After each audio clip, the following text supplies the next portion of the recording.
লোকটি নেহাতি বেকার ছিল। তার কোনো কাজ ছিল না, কেবল শখ ছিল নানা রকমের।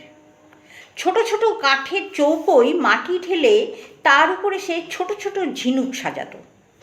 দূর থেকে দেখে মনে হতো যেন একটা এলোমেলো ছবি, তার মধ্যে পাখির ছাপ, কিংবা এবড়ো খেবড়ো মাঠ, সেখানে গরু চড়ছে, কিংবা উঁচু নিচু পাহাড়, তার গা দিয়ে ওটা বুঝি ঝর্ণা হবে, কিংবা পায়ে চলা পথ। বাড়ির লোকের কাছে তার লাঞ্ছনার সীমা ছিল না। মাঝে মাঝে পণ করত পাগলামি ছেড়ে দেবে, কিন্তু পাগলামি তাকে ছাড়ত না। কোনো কোনো ছেলে আছে সারা বছর পড়ায় ফাঁকি দেয়, অথচ পরীক্ষায় খামোকা পাশ করে ফেলে। এর সেই দশা হলো। সমস্ত জীবনটা অকাজে গেল, অথচ মৃত্যুর পর খবর পেল যে তার স্বর্গে যাওয়া মঞ্জুর। কিন্তু নিয়তি স্বর্গের পথেও মানুষের সঙ্গ ছাড়ে না। দূতগুলো মার্কা ভুল করে তাকে কেজো লোকের স্বর্গে রেখে এলো। এই স্বর্গে আর সবই আছে, কেবল অবকাশ নেই। এখানে পুরুষেরা বলছে হাঁপ ছাড়বার সময় কোথা, মেয়েরা বলছে চললুম ভাই, কাজ রয়েছে পড়ে। সবাই বলে সময়ের মূল্য আছে, কেউ বলে না সময় অমূল্য। আর তো পারা যায় না বলে সবাই আক্ষেপ করে আর ভারী খুশি হয়। খেটে খেটে হয়রান হলো, এই নালিশটাই সেখানকার সঙ্গীত। এ বেচারা কোথাও ফাঁক পায় না, কোথাও খাপ খায় না। রাস্তায় অন্যমনস্ক হয়ে চলে, তাতে ব্যস্ত লোকের পথ আটক করে। চাদরটি পেতে যেখানেই আরাম করে বসতে চায়, শুনতে পায় সেখানেই ফসলের ক্ষেত, বীজ পোতা হয়ে গেছে। কেবলই উঠে যেতে হয়, সরে যেতে হয়। ভারী এক ব্যস্ত মেয়ে স্বর্গের উৎস থেকে রোজ জল নিতে আসে। পথের উপর দিয়ে সে চলে যায় যেন সেতারে দ্রুত তালের গতের মতো। তাড়াতাড়ি সে এলো খোপা বেঁধে নিয়েছে, তবু দু চারটে দুরন্ত অলোক কপালের উপর ঝুঁকে পড়ে তার চোখের কালো তারা দেখবে বলে উঁকি মারছে। স্বর্গীয় বেকার মানুষটি একপাশে দাঁড়িয়েছিল, চঞ্চল ঝর্ণার ধারে তমাল গাছটির মতো স্থির। জানালা থেকে ভিক্ষুককে দেখে রাজকন্যার যেমন দয়া হয়, একে দেখে মেয়েটির তেমনি দয়া হলো। আহা, তোমার হাতে বুঝি কাজ নেই? নিঃশ্বাস ছেড়ে বেকার বললে, কাজ করব তার সময় নেই। মেয়েটি ওর কথা কিছুই বুঝতে পারলে না। বললে, আমার হাত থেকে কিছু কাজ নিতে চাও?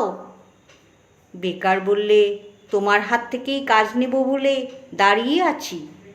কি কাজ দেব? তুমি যে ঘড়া কাঁখে করে জল তুলে নিয়ে যাও, তারই একটি যদি আমাকে দিতে পারো। ঘড়া নিয়ে কি হবে, জল তুলবে? না, আমি তার গায়ে চিত্র করব। মেয়েটি বিরক্ত হয়ে বললে, আমার সময় নেই, আমি চললুম। কিন্তু বেকার লোকের সঙ্গে কাজের লোক পারবে কেন? রোজ ওদের উৎসতলায় দেখা হয়, আর রোজ সেই একই কথা, তোমার কাঁখের একটি ঘড়া দাও, তাতে চিত্র করব। হার মানতে হলো। ঘড়া দিলে। সেইটিকে ঘিরে ঘিরে বেকার আঁকতে লাগলো কত রঙের পাক, কত রেখার ঘের। আঁকা শেষ হলে মেয়েটি ঘড়া তুলে ধরে ঘুরিয়ে ঘুরিয়ে দেখলে। ভুরু বাঁকিয়ে জিজ্ঞাসা করলে, এর মানে? বেকার লোকটি বললে, এর কোনো মানে নেই।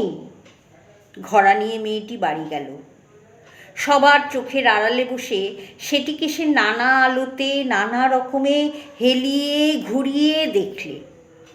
রাত্রে থেকে থেকে বিছানা ছেড়ে উঠে দ্বীপ জেলে চুপ করে বসে সেই চিত্রটাই দেখতে লাগলো।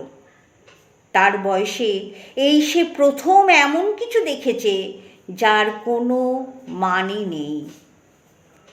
তারপর দিন যখন সে উৎসতলায় এলো, তখন তার দুটি পায়ের ব্যস্ততায় একটু যেন বাধা পড়েছে। পা দুটি যেন চলতে চলতে আনমনা হয়ে ভাবছে, যা ভাবছে তার কোনো মানে নেই। সেদিনও বেকার মানুষ একপাশে দাঁড়িয়ে। মেয়েটি বললে, কি চাও? সে বললে, তোমার হাত থেকে আরও কাজ চাই।